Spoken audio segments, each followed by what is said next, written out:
एक ही जमीन है बट 4 अलग अलग आदमी। फिर चौथा बार में प्रदीप आया और ये जमीन दखल जो है ये सुरेश का है, ठीक। और प्रदीप अपना रसीद कटा। जय हिंद साथियों, स्वागत है हमारे YouTube चैनल बिहार सर्वे इन्फॉर्मेशन में। आज हम आपको बताने वाले हैं कि इस बार जो अभी सर्वे हो रहा है इसमें अगर कोई एक प्लॉट है, ये हमारा प्लॉट है, इसको समझ सकते हैं, जिसको हम हिंदी में खेसरा बोलते हैं, या बोल सकते हैं कि एक ही जमीन है।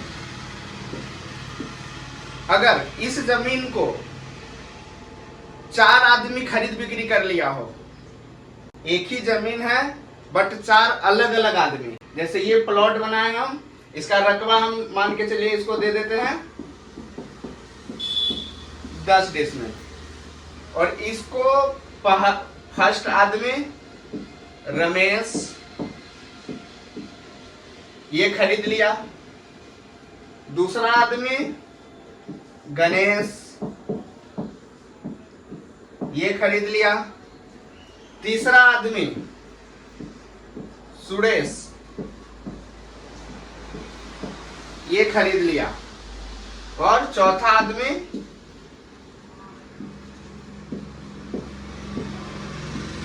प्रदीप ये खरीद लिया। मतलब प्लॉट एक ही है, प्लॉट एक ही है। बेचने वाला जो यहाँ पे होगा कि कुछ केस में खतियानी जमीन होगा, कुछ केस में केवाला वाला होगा। तो अगर जो विक्रेता है, बेचने वाला विक्रेता एक ही आदमी है, जैसे ये विक्रेता हो गया श्याम सुंदर, ये विक्रेता श्याम सुंदर है। ये क्या किया है कि पहली बार में रमेश को बेच दिया, रमेश केवाला लिया और सो गया। फिर दूसरा आदमी आया गणेश, एक ही जमीन को ये गणेश को बेच दिया, ये भी केवाला लिया, ये भी सो गया। फिर तीसरी बार में ये सुरेश आया और इसी जमीन को सुरेश भी रजिस्ट्री करवा लिया। फिर चौथा बार में प्रदीप आया और ये जमीन रजिस्ट्री करवा लिया। तो इसमें क्या हो गया कि विक्रेता एक है, बेचने वाला श्याम सुंदर है, बट जो खरीदने वाला है वो यहाँ पे 4 आदमी है।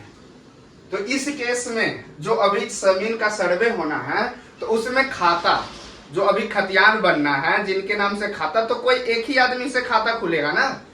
तो अब इसमें ये मतलब हम आज बताएंगे कि इस चारों में से किसके नाम से खाता खुलेगा और ये नियम क्या कहता है। वैध मतलब जो होगा ना, साक्ष्य मान के चलिए ये तो चारों आदमी केवाला करा लिया है, तो केवाला तो चारों आदमी दिखाएगा।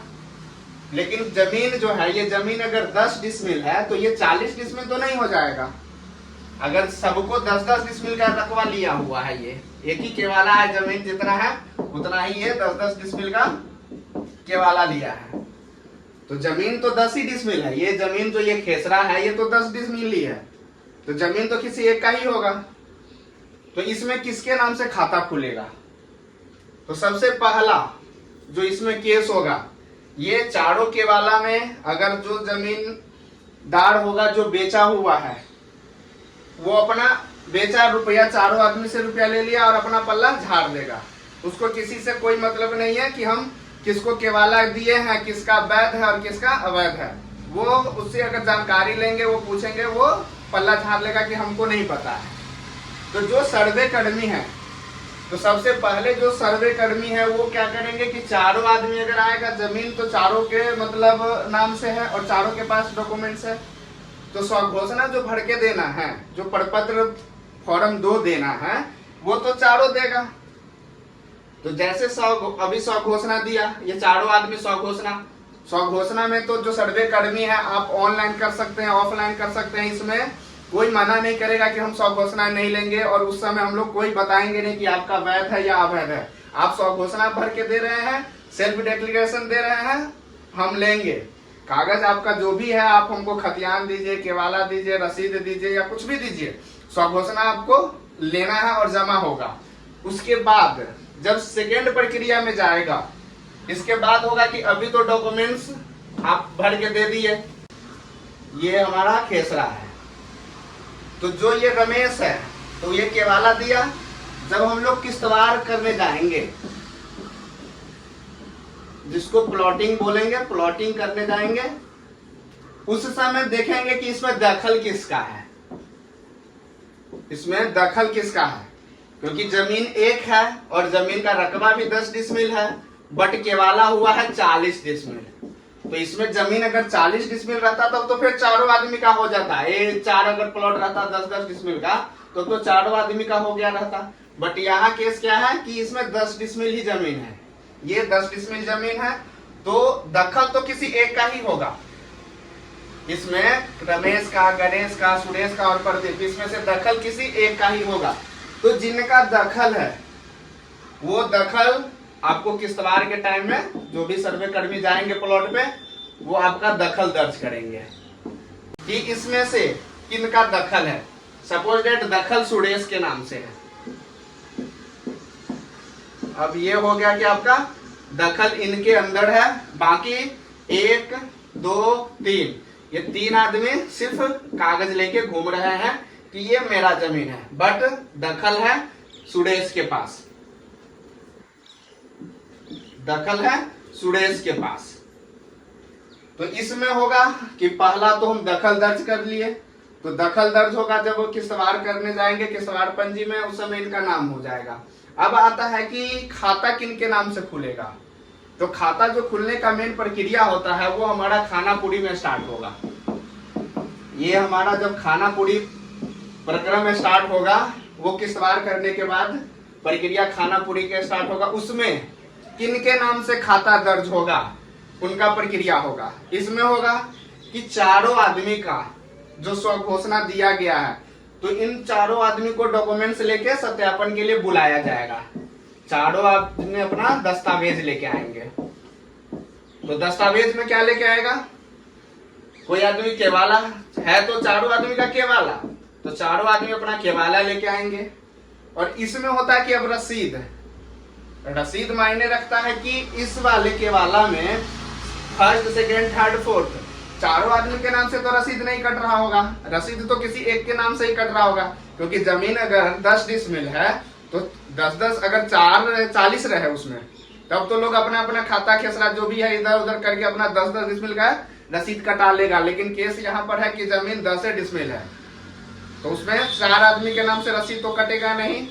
जो जमाबंदी पहले कायम करने के लिए, जो दाखिल खारिज पहले मोटेशन करने के लिए अप्लाई किया होगा, रसीद उनके नाम से कट रहा होगा। तो सपोज दैट हम अगर मानते हैं कि दखल इनका है, दखल जो है ये सुरेश का है, ठीक, और प्रदीप अपना रसीद कटा लिया है।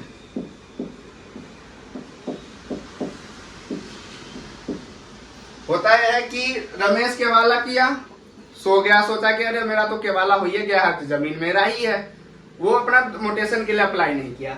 फिर चुपके से गणेश आया, मतलब रुपया पैसा जैसे भी हो अपना करवा लिया, वो भी सोचा कि अब तो मेरा केवाला हो गया है, मोटेशन कराने से कोई फायदा नहीं है, बस वो भी हो गया।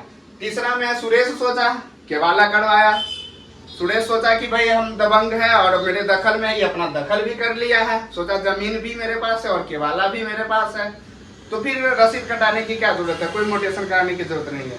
चौथा आदमी प्रदीप आया, वो सोचा कि अरे इसके नाम से जमाबंदी, ऑनलाइन चेक किया तो पता चला अरे जो मेन है, जो खरीद मतलब बेचने वाला है, उन्हीं के नाम से जमीन है, और जो बेचने वाला है वो भी सोचा अरे रुपया आ रहा है तो क्यों ना हम बेच दे एक ही जमीन को 4 बार, वो भी क्या किया, अपना बेच दिया। और जो चौथा वाला वो समझदार तेज, वो क्या किया, अपने नाम से सबसे पहले मोटेशन के लिए आवेदन कर दिया, और वो अपने नाम से रसीद भी कटा लिया चुपके चुपके। इन लोगों को पता भी नहीं है, जो बाकी 3 के वाला धाड़ी है उनको पता नहीं है कि हमारा रसीद कट रहा है या किनके नाम से कट रहा है, क्या उनको कोई खोज खबर नहीं है। बट जो चौथा आदमी है वो प्रदीप अपने नाम से जमाबंदी कायम करा के रसीद कटा रहा है।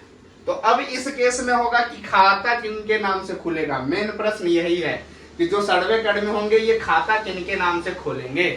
तो इसमें से जो हमारा नियम कहता है, जो इस सर्वे में होना है काम, कि आप कितना भी एक जमीन को 10 बार केवाला करवा लीजिए, 20 बार केवाला करवा लीजिए, या 10 आदमी करवा ले या 20 आदमी करवा ले, इस चारों में से हम लोग देखेंगे कि डेट किस डेट को किसका केवाला हुआ है।